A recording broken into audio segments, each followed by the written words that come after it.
Et salut tout le monde, c'est Pete. Aujourd'hui, une petite vidéo sur le speed painting. Alors, bien que ce soit pas ma spécialité, je vais vous montrer quelle est ma philosophie du speed painting. Donc, ce que je fais au début, c'est que je prends un gros brush, une grosse brosse molle, un peu floue.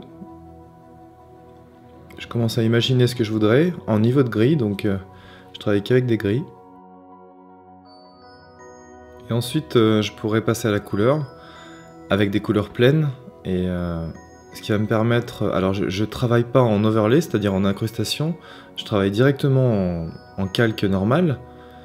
Ça me permet vraiment d'avoir des couleurs qui sont déjà riches, plus riches que si on faisait toujours de l'incrustation. Je sais que pas mal de speed painters passent en incrustation derrière, peut-être pour gagner du temps. Alors c'est vrai qu'on peut retrouver des couleurs qui soient relativement riches avec cette technique, mais il faut y passer des plombes, et c'est vraiment pas mon objectif. Mon objectif, c'est vraiment de poser mes couleurs tout de suite. Alors bien sûr, j'ai un peu l'habitude des couleurs, donc c'est peut-être plus facile pour moi que pour vous, parce que si vous mettez au speed painting maintenant, c'est que vous n'avez jamais vraiment essayé là, ou pas beaucoup. Donc c'est pas si compliqué que ça, si on s'y prend par étapes. Mais encore une fois, il faut de l'imagination, il faut quand même connaître les bases du dessin, les bases de la perspective. Alors un speed painting, ça dépasse pas 2 heures, donc là j'ai pris à peu près 2 heures pour faire ça. J'ai juste passé la vidéo 4 fois plus vite.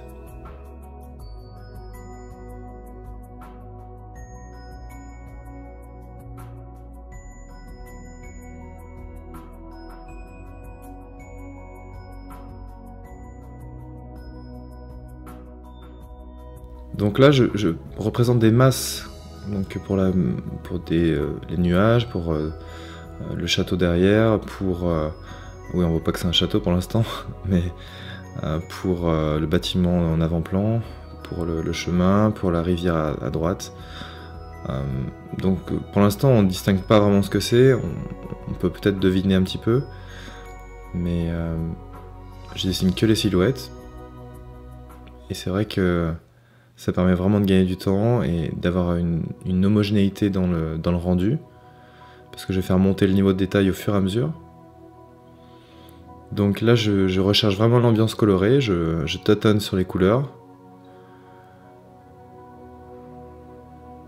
Je sais pas encore trop ce que je veux faire, donc je tâtonne.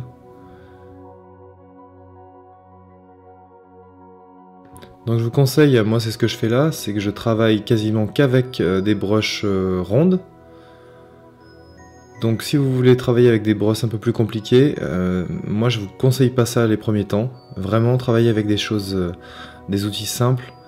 Et c'est vrai qu'on peut... Et je connais des collectionneurs de brosses, mais c'est pas vraiment ce que je recommande.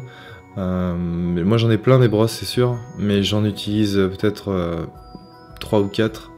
Parfois un peu plus, tout dépend de ce que je fais, mais au tout début je vous conseille vraiment d'apprendre à peindre d'abord, et d'apprendre à peindre les volumes, d'apprendre à peindre les couleurs, et vous verrez ensuite, avec un peu plus d'expérience, vous pourrez vous amuser un petit peu avec la texture. Moi là ça faisait longtemps, ça faisait peut-être plus d'1 an que j'avais pas fait de speed painting, donc j'étais un petit peu rouillé, et ça m'a permis, pour vous, ça m'a permis de vous montrer ce que j'étais capable de faire avec une tablette graphique, bien que ce soit vraiment pas ma spécialité encore une fois. Mais avec un petit peu plus de pratique, je pense que ça pourrait être beaucoup mieux que ça, mais bon.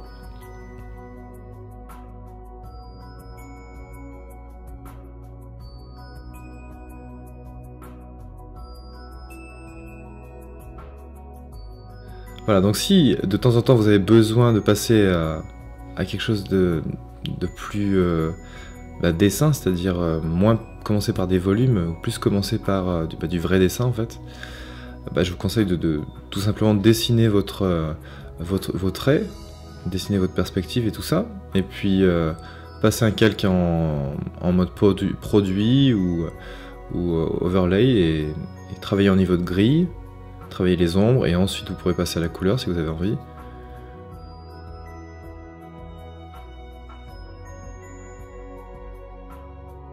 C'est vrai qu'on voit souvent la différence entre des couleurs qui sont travaillées en incrustation et des couleurs qui sont travaillées directement en mode normal.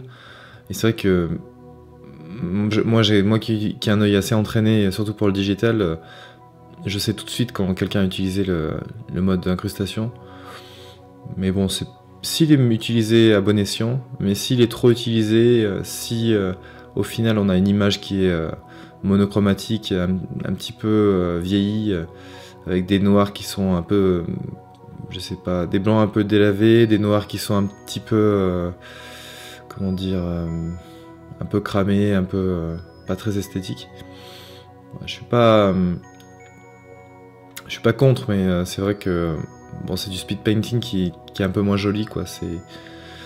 Mais bon, encore une fois, tout dépend du concept, tout dépend de ce que vous voulez faire, tout dépend du rendu. On peut faire 40 000 rendus, hein, c'est pas vraiment le problème. Le problème, c'est de montrer ce que vous avez envie de montrer. Alors si vous montrez ça avec de l'incrustation, pourquoi pas. Tant que vous allez à votre but, c'est le plus important.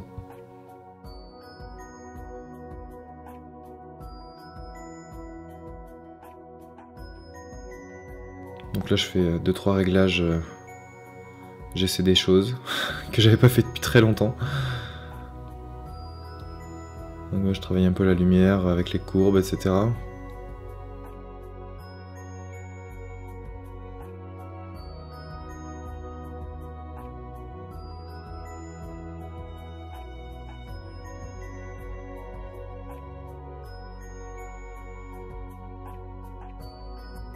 Donc là, vous avez vu, parfois j'étends des objets, et c'est vraiment simple avec le digital de faire ça, c'est Commande T sur Mac, CTRL T sur PC.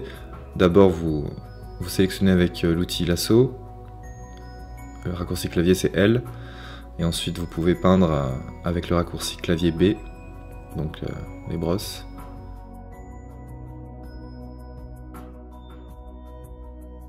Donc pour allonger de temps en temps certains endroits du canvas, de l'espace de travail, je tire un peu les pixels. Donc ça c'est une technique que Mathias Ferracelt m'a enseigné dans ses démonstrations. Donc maintenant il est concept artiste chez Blizzard, rien que ça. Mais effectivement, c'est une technique qui est très pratique. Donc vous prenez une petite bandelette de couleur en haut, en bas, à gauche ou à droite, et vous l'étirez avec la commande transformer. Et vous l'étirez comme vous voulez. C'est vrai que c'est assez pratique.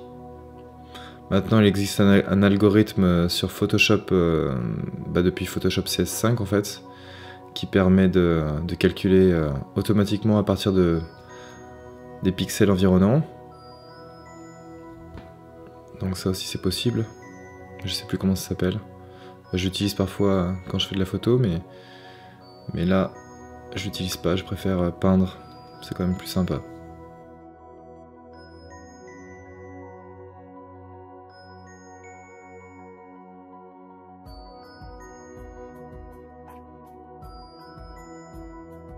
Donc je dessine un petit château derrière. Enfin un gros château même. Donc là c'est vrai qu'il y a toujours, il faut toujours faire attention à la perspective, à la dimension de ce que vous faites. Donc là moi ça fait un petit peu Playmobil parce que j'utilise des gros pinceaux, pas vraiment de texture, et c'est souvent soit la texture, soit tout ce qui rend la profondeur qui donne l'échelle de la peinture. Et puis les détails, le nombre de détails sur une surface.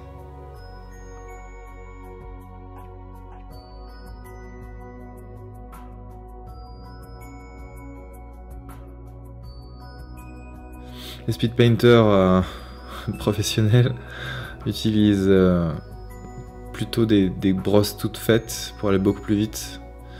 Et c'est vrai que moi c'est quelque chose qui j'avoue que je préfère tout peindre en fait. Mais bon, rien ne vous empêche d'utiliser des brosses toutes faites, hein. C'est l'avantage, encore une fois, du numérique. Mais c'est vrai que le problème, je vois souvent ce problème sur les forums. Les jeunes concept artistes, les jeunes speed painters prennent pas leur temps. Ils vont directement dans le tas et utilisent des brosses dans tous les sens. Et souvent en fait ils savent pas vraiment bien dessiner, donc ce qui se passe c'est que ils finissent avec des speed painting qui, on sent qu'il y a des lacunes quand même. Je dis pas que le mien est parfait, hein, loin de là, mais c'est vrai que c'est quand même plus sympa de savoir exactement où on va. Donc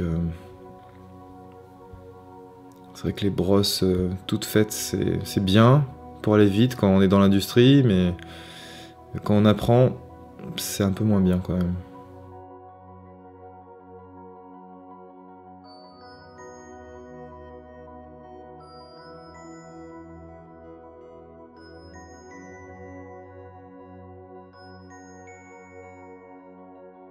Là vous avez vu, j'utilise des pinceaux de plus en plus petits pour représenter les détails.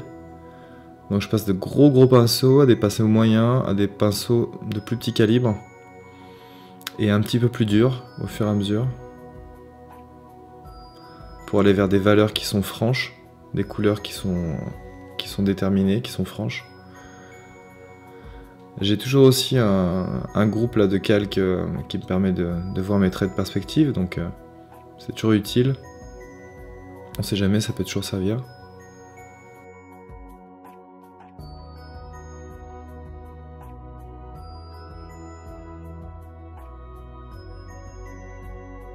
De temps en temps je m'arrête, je regarde la vignette en haut, donc le navigateur en haut. Ça me permet de voir tout de suite la vignette et les contrastes et les volumes. Et je réfléchis un peu sur mon image. Je prends mon temps, parfois je bloque un petit peu en fait parce que je sais pas si ça me convient. Et quand ça me convient pas, je continue ou je fais autre chose ou que je passe à une autre image. Ça arrive des fois. Mais encore une fois, ça fait longtemps que j'ai pas fait cet exercice. C'est vrai que le digital painting, les derniers temps, je l'ai un peu délaissé. Donc, mais bon, ça reviendra, je pense. Quand j'aurai le temps. Donc certains artistes digitaux passent directement à de la texture et posent directement leur texture sur leurs premiers aplats. Donc c'est une technique, hein, c'est une technique comme une autre. Bien sûr, toute technique est bonne à prendre, hein.